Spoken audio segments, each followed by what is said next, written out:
Pois bem, aqui comigo no estúdio para comentar este e outros assuntos da política nacional está o jornalista e colunista do Povo, Carlos Maza. Muito boa noite, Maza. Obrigado pela sua participação. Maza, um cenário bem apertado, né? Será uma eleição, digamos, acalorada, sem dúvidas.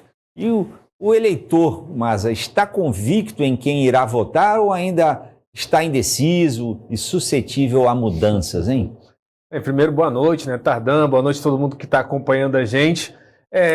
Eu acho que é muito difícil essa questão de que já está decidido de quem votar. A gente sabe que muitas vezes só vai se definir dessa forma, faltando uma semana ali para a eleição. Falar em definição de voto agora, quando a gente não sabe nem quem vão ser mesmo os candidatos, quando não tem esse cenário definido, aí é um pouco complicado, né? Principalmente agora mesmo, essa semana, a gente teve aí ontem, né, o fortalecimento de uma possível entrada do Ciro Gomes na disputa, que apesar de não estar lá com essa moral toda com o eleitorado a partir do resultado de 2022, é sim um político ali que muda o cenário. Uma coisa que dá para destacar logo de cara eu acho que a linha do PT aí, provavelmente com esses resultados, vai ser de tentar resolver de alguma forma a eleição no primeiro turno, né? Porque com um grande número de candidatos de direita, ou pelo menos, que tem críticas muito fortes ao governo, né? Ciro, Caiado, Zema, né?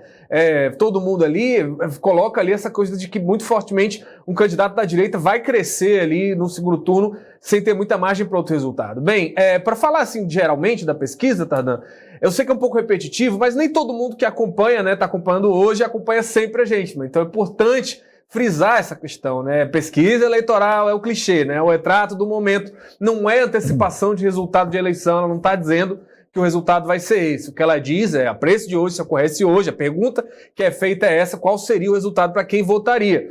Então, não é para dizer como é que está a definição do voto, até porque a gente não sabe nem quem vão ser os candidatos. O próprio Lula não descarta, diz que vai submeter o nome dele ao partido. Então, você vai ter aí muita mudança nesse quadro com relação até lá. Agora, a pesquisa nos mostra tendências, né? O que se coloca. Eu acho que é nisso que ela é mais valiosa. E hoje o que a gente coloca, o principal dado, é que mostra que há uma tendência de piora do cenário para o presidente Lula, para o governo dele, né? Principalmente por esse crescimento aí dos nomes ligados à direita no segundo turno, mas também porque isso é explicado de alguma forma por outros dados da pesquisa, que eu destacaria principalmente uma piora, né, da sensação da economia. Olha só, no mês passado, 24% diziam que viam uma melhora da economia, só no mês passado, viu? Com relação ao ano anterior. Nesse mês, em um mês, caiu aí para 21%, né? Ali no limite da margem de erro. E isso foi puxado principalmente pela questão do preço dos alimentos, que é uma coisa que é cara para o Lula, né? O Lula foi eleito, vamos lembrar, naquela história da picanha, da cerveja e tudo mais. Era um grande compromisso, porque, enfim, de fato, a inflação dos alimentos no governo Bolsonaro estava muito pior, né? Mas, mesmo tendo tido alguma melhora, não há aí um reflexo disso no sentimento da população.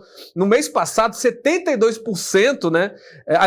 Desculpa, eu troquei isso. No mês passado, 59% viam que os preços tinham aumentado com relação ao ano passado. Agora esse número pulou para 72%. Ou seja, muita gente viu o preço piorar ali na gôndola dos supermercados. E o principal trunfo da economia do governo, que era a isenção do imposto de renda, não refletiu, pelo que a pesquisa mostra, da forma como o governo esperava. Para você ter noção, em outubro do ano passado, 60% diziam que essa isenção do IR ia melhorar muito, né, a situação deles financeira. Hoje caiu para 30%, quem percebe isso. Então você vê que não refletiu da forma como o governo esperava. Então é um cenário desafiador, é um governo que vinha numa queda de avaliação desde o início da gestão, teve uma melhora ali com a atuação do Eduardo Bolsonaro, né, o camisa 10 do Lula, com essa questão da taxação, do Trump, ali aquele embate com relação à questão da soberania nacional, mas que desde o final do ano passado, início desse ano, perde o fôlego essa melhoria. Então, é complicado para o Lula, principalmente num cenário, né, como eu falei, cheio de linha auxiliar do bolsonarismo ali,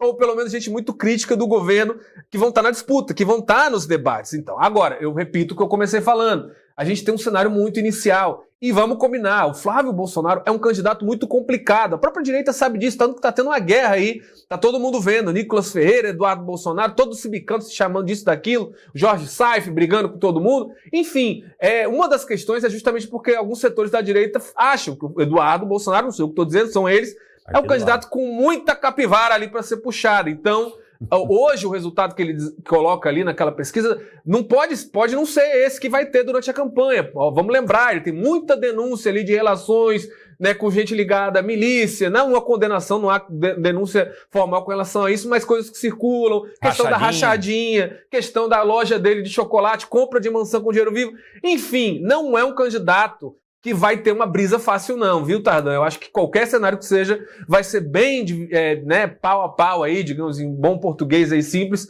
essa eleição desse ano. Como toda eleição, eu não acredito mais em eleição fácil no Brasil do jeito que a gente vive hoje. Você sabe que eu entrevistei nesse fim de semana para o Povo News Conversa, né? Esse mesmo cenário, mas enfim, é um outro programa.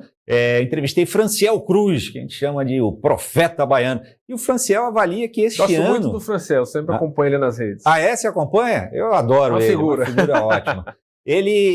Na visão do Franciel, essas eleições são aquelas em que o Lula tem mais chance, ele não está dizendo que vai acontecer, mas que tem mais chance de ganhar no primeiro turno. Eu acho que foi o que eu comecei falando, né? Vai ser a aposta do PT, porque se vai para o segundo turno, todo esse pessoal vai declarar apoio para o Flávio, provavelmente. Então já dá uma sensação de onda que sempre é muito ruim para o candidato. Então eu acho que a linha principal do PT vai ser essa. Tem uma coisa, né, Tada, só mais um comentário com relação a isso, que outro dado da pesquisa que é muito marcante, que ele vê nesse cenário do segundo turno, no primeiro já é forte, mas no segundo, você vê que o voto é definido muito mais por rejeição do que por qualquer coisa, né? Os votos do Lula no segundo turno é porque 43% dizem ali que querem derrotar. A principal motivação do voto é evitar a volta da família Bolsonaro.